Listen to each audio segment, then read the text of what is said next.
think Crawford is way better than Floyd Mayweather. We knew Crawford is a great fighter. The comparison, listen, Crawford Mayweather would have been an amazing fight in their prime. Just like you insert Ray Leonard in there, just like you insert Ray Robinson in there. What a round robin that would have been. You try. You catch him, he want to catch you back. You know what I mean? You fight Bud, he's not. Bud's not running from nobody. You know what I mean? Yeah. And that's where I felt that I had the upper hand in our. I think Crawford is way better than Floyd Mayweather. We already knew Crawford was, and still is, a great fighter. The comparison between Crawford and Mayweather would have been incredible if they fought in their prime.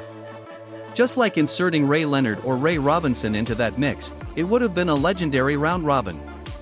You try to catch him, he tries to catch you back. When you're fighting Bud, he isn't running from anybody, and that's exactly where I felt I had the upper hand in our competition. Better than Floyd Mayweather. We knew Crawford is a great fighter, and I did what I supposed to do, right? I tried for every way, and I trained really hard, and he deserved all the credit.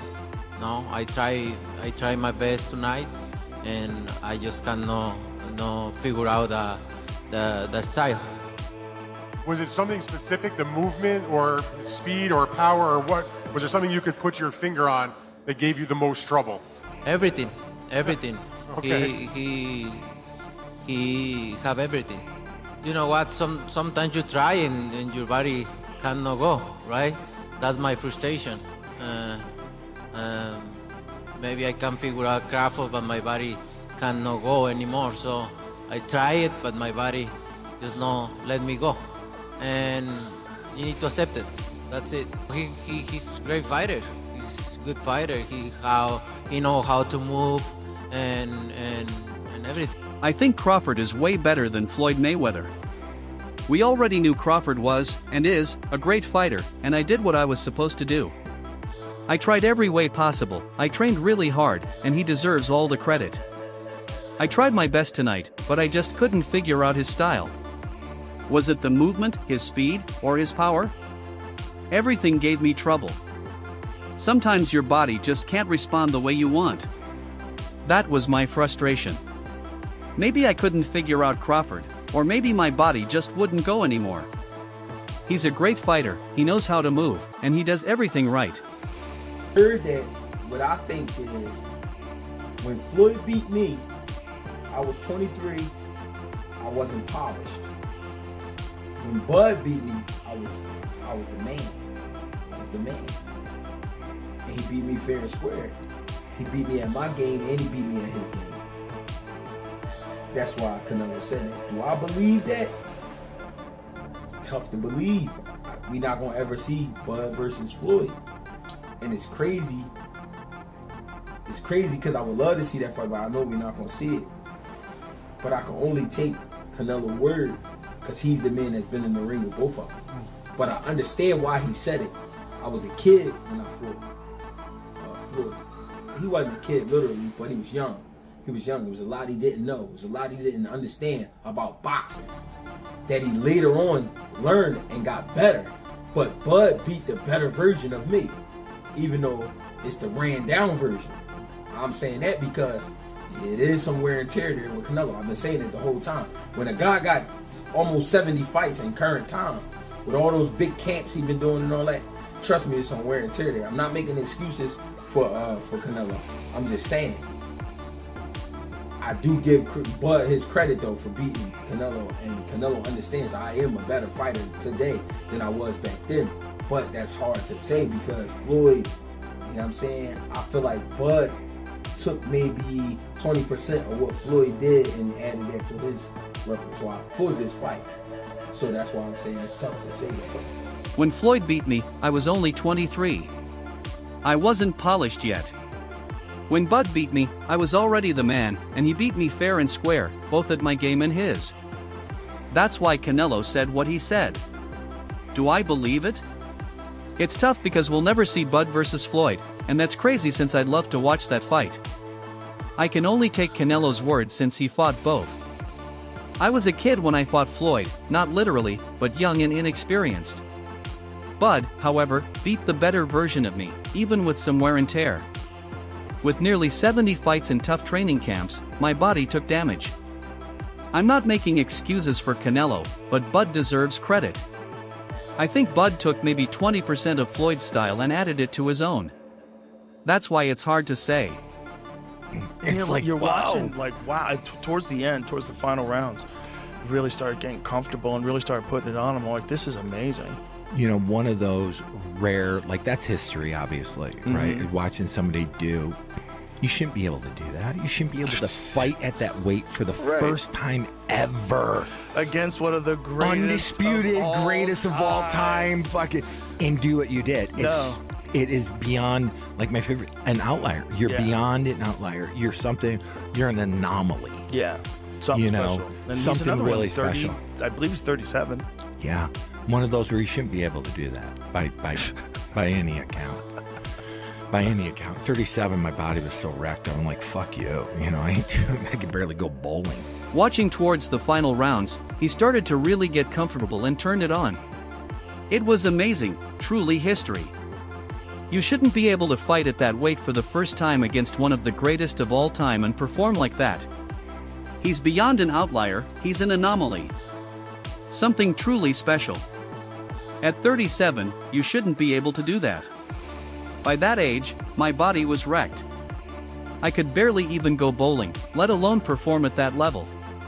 54 pounders when it was in a young Canelo and a very tough Cotto who was punching very hard from 4 to 54. You know, remember Cotto had knocked out Delvin Rodriguez at 54. He'd still done some damage at 54, and I thought won a title at 60. Yeah, and I thought he knocked out Martinez at 60, and I thought he gave Mayweather a pretty good fight at 54.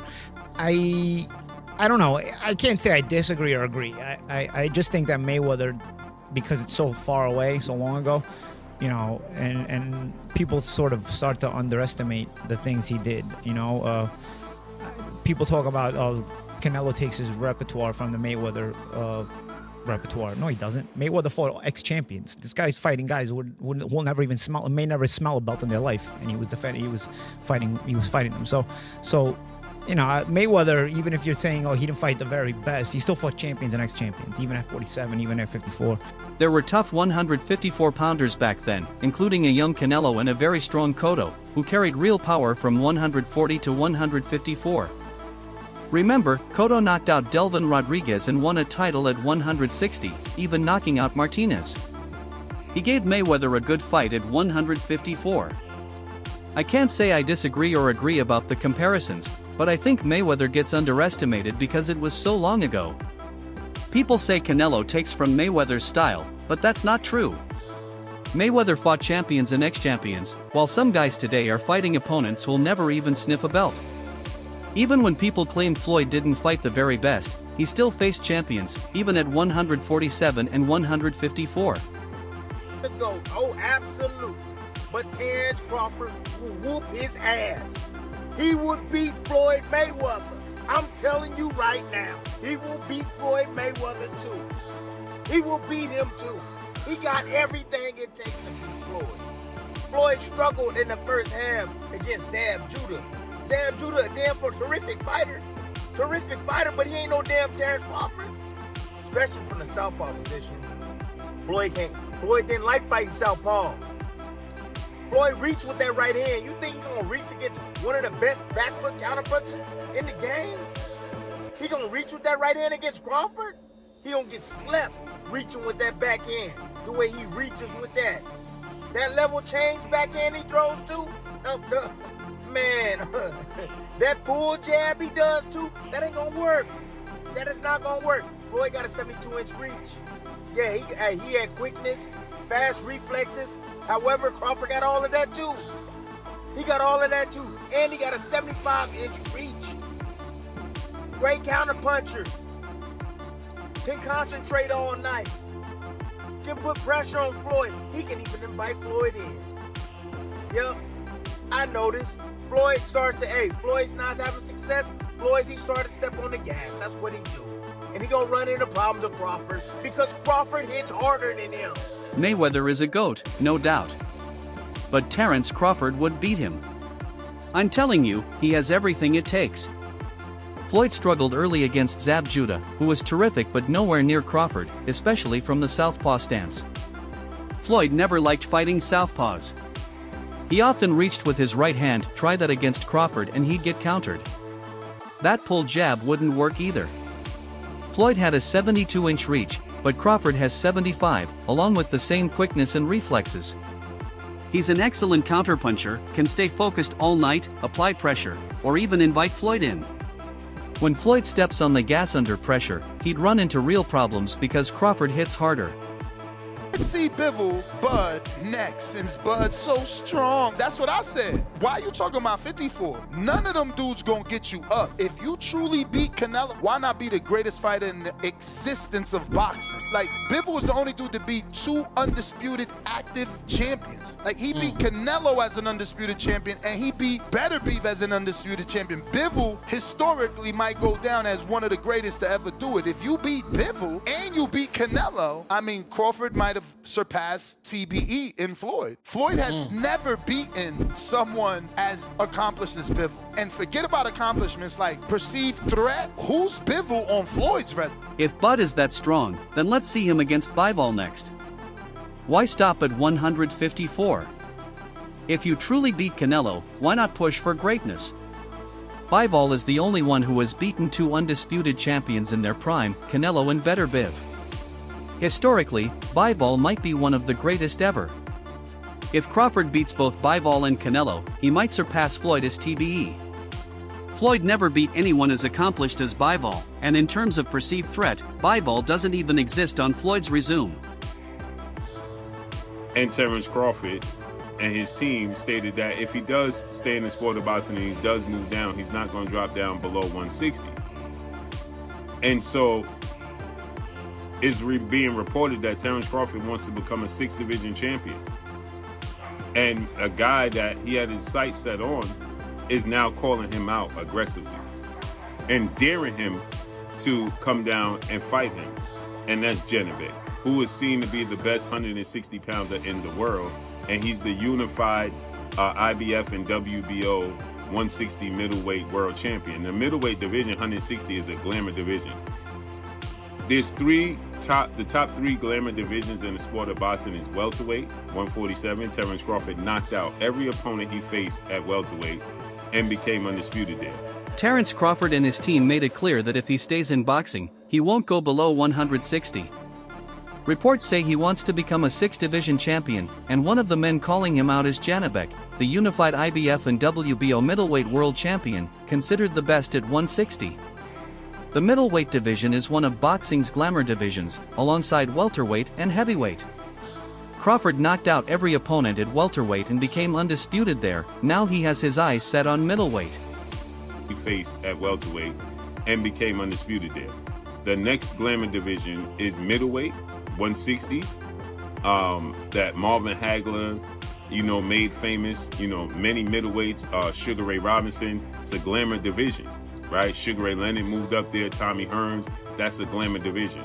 And obviously, the division that carries the sport of boxing when it's on top is the heavyweight division. Then you can make a case for the lightweight division, so on and so forth, right? I will say the lightweight division is number 4. So Terence Crawford became a champion at lightweight, right? So with that said, you have Janibek, who's seen as the best fighter there. He's the IBF WBO champion. After conquering welterweight, the next glamour division is middleweight, made famous by legends like Marvin Hagler, Sugar Ray Robinson, and Tommy Hearns. Sugar Ray Leonard also moved up there. Middleweight has always been historic. Along with welterweight and heavyweight, it carries boxing when at its peak. You can also argue lightweight is right behind, and Crawford became a champion there too. Now Janibek, the IBF and WBO middleweight champion, is considered the top fighter in that division. Terence Crawford, what did you do to actually get a win over? I agree with Augie. With what he said about Floyd, I'm going to say about Crawford. You got to punch with Crawford. You got to counter Crawford and punch with Crawford. You got to bang the body with Crawford. You got to stay on top of Crawford. You know what I mean? Fight him in that phone booth if you can. I mean, as I remember, that's exactly what I did. You know, Crawford, he switches and all that. I don't get that. I don't get out my hookup with all the switching he does. But what tripped me out was he got low in the ring. Like, he kind of like cut his height down. I had a field day with that. He should have stayed tall. You know, he cut his height down, and you know, I stayed in his chest. You know, and you gotta counter Crawford. You gotta fight Crawford. And what I always thought about Crawford was he's easily taken out his hookup. I thought, you know, maybe he fought his fight. I thought he fought my fight. Yeah, I was gonna say I think he grew out of getting out of his hookup. I think because, I think he learned how to just kind of adjust and do what needed to be done more so. Break that down for us, guys. What do you guys mean the hookup? Break that down for us. So yeah, you know what? Getting caught up in a war? I'll go ahead, Miguel. Like break down Bud getting caught out of his hookup. Well, you know, with Bud, I thought, you know, but you can easily get Bud to fight you. Back in the day. Yeah. And you know, Gamboa, you know, showed parts of that. You know, and Bud, all his fights, Bud fights you. Yeah. Bud gets, you know what I mean? Every fight I see Bud fighting, even still to this day, but I totally understand what Sean's saying. For sure. Bud's the truth. But when I see Bud fighting, you catch him, he want to catch you back. Mm-hmm. You know what I mean? You fight Bud, Bud's not running from nobody. You know what I mean? Yeah. And that's where I felt that I had the upper hand in our competition. To beat Crawford, you have to punch with him, counter him, and go to the body. Stay in his chest, fight him in that phone booth. That's what I did when we fought. Crawford switches stances, but that didn't throw me off. What surprised me was how he cut his height down. I took advantage of that. He should have stayed tall. I thought I had him fight my fight, but he's learned to adjust better over time. By hookup, I mean Crawford used to get drawn into wars easily. Fighters like Gamboa exposed that. Back then, Bud would always fight you if you pressed him, but he's improved. Still, he's the truth. If you hit him, he wants to hit you back, never running from anyone. That's where I felt I had an edge in our competition. Absolutely, but they're probably thinking the way we were all thinking that just because of the weight he should be okay because he's the naturally bigger man. But someone like Crawford, obviously, who's done what he's done, you have to be on the top of your game. And I felt with Canelo, it was probably too many single shots that he was throwing, but he wasn't throwing the usual singles and backing it up because he was getting counted. And he wasn't allowed to. Yeah, it wasn't just that Canelo was bad is what I'm trying to get at. Crawford was absolutely sensational on the night and the deserved winner and one of the best. Because the other side of the argument would be that they actually thought they might be getting Crawford at the right time because he hadn't fought for a while and had some particular surgery. I mean, did it go, as I said to you at the top of the show, Bomac, I mean, I watched you in the corner and I thought it was a exercise in how a corner should be conducted in terms of the communication, the coherency of it, and the discipline behind who spoke, when they spoke, what they said, and what needed to be heard. Did the fight go exactly as you had mapped out in your mind and what you thought would manifest itself? Is this your last fight? You know, which really annoyed me with Max Kellerman going in and making that the stop part of his questions. Do you think, Bomac, that he gets the recognition and the appreciation that his achievements merit? Definitely not. Definitely not. Why do you think that is? I think because of the simple fact that Terence is his own man. You know, he knows the path that he wants to go. And some of the boxing critics or some of the boxing people around boxing figure he should go this route or he should go that route. When he didn't go that route, he went this route. Or he's ducking the other middleweights. I mean, the other welterweights. So he's ducking the 140-pounder. No, he's not ducking them. He's just not available. Well, he should have went this way. I didn't want to go that way. I wanted to go this way because that's the way I wanted to go. People probably assumed Canelo's size would give him the edge, but against someone like Crawford, you must be at your absolute best. Canelo threw too many single shots and wasn't backing them up because he kept getting countered. It wasn't just that Canelo was off, Crawford was sensational and deserved the win. Some thought they were catching Crawford at the right time, coming off surgery and inactivity, but he proved them wrong. From the corner, I saw discipline, clear communication, and execution. It went as we planned. Does Bomac get enough credit? Definitely not. People doubt Crawford because he chose his own path. Critics claimed he was ducking welterweights, but really, he just wasn't available for certain fights. He wanted to go his way, not theirs, and he succeeded. But if you study Floyd closely like I have, you will notice that he never wastes any steps while he's in the ring. He will pivot just enough to take away the angle from the person in front of him, then he will reset in the center of the ring, and his movement and his footwork was just perfect. And it was his feet that made him control every single fight, putting him in the perfect position to defend punches, then that small little sidestep either way to put him into the position to be able to land punches back. And he would also use his front foot to apply pressure with them small little steps, waiting for that moment to land them punches. And if you train boxing, you should be constantly working on the specific footwork things that you need to work on, because you might agree with me, but without good feet, nothing else matters. That's it for today's video. Stay tuned for the next one.